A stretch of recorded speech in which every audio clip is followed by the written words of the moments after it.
नमस्कार, मी भैरवी. आपणा सर्वांचे भैरवीज कॉर्नर या चॅनलमध्ये हार्दिक स्वागत करते. आज मी तुम्हाला माहिती सांगत आहे ते जरा जिवंतिका पूजन याविषयी. हे व्रत कसे केले जाते, हे कधी करावे व याने काय फायदे होतात, हे सर्व मी ह्या व्हिडिओतून तुम्हाला सांगत आहे. तेव्हा कृपया हा व्हिडिओ शेवटपर्यंत नक्की पहा आणि आवडला असेल तर तुमच्या मैत्रिणींना देखील शेअर करा. आपल्या मुलाच्या सुखासाठी व दीर्घायुष्यासाठी केली जाणारी पूजा म्हणजेच जिवंतिका पूजा.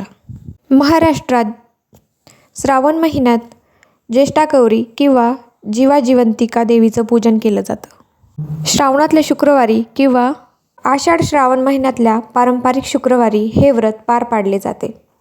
या पूजनामध्ये स्त्रिया आपल्या मुलाच्या दीर्घायुष्यासाठी, आरोग्यासाठी व त्याच्या सुखासाठी पूजा करतात.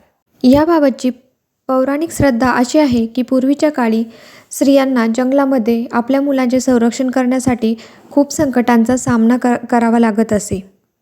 त्यामुळे त्यांनी जिवादेवीची आराधना सुरू केली व देवीच्या कृपेने त्यांच्या मुलांचे प्राण सुरक्षित राहिले. हळूहळू हे पूजन एका परंपरेत बदलले आणि तिथून पुढे सुरुवात झाली जरा जिवंतिका व्रताची. आजही प्रत्येक आई आपल्या मुलाच्या दीर्घायुष्यासाठी, त्याच्या संरक्षणासाठी देवी जिवंतिकाला साकडं घालते. हे व्रत कसे करावे याचा विधी मी सांगत आहे. प्रथमतः घरातील जागा स्वच्छ करून त्यावर पाट मांडावा व आजूबाजूला रांगोळी काढून त्यावर सुपारी अथवा हरितकी ठेवावी, जे की जिवा मातेचं प्रतीक आहे. त्यावर हळद कुंकू लावून फुलांची माळ घालावी.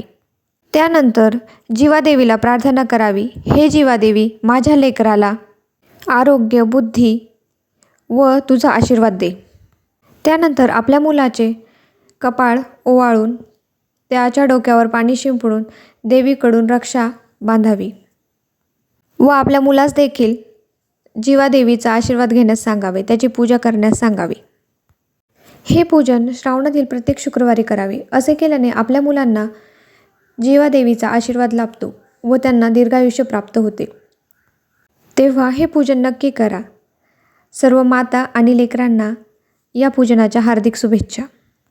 धन्यवाद.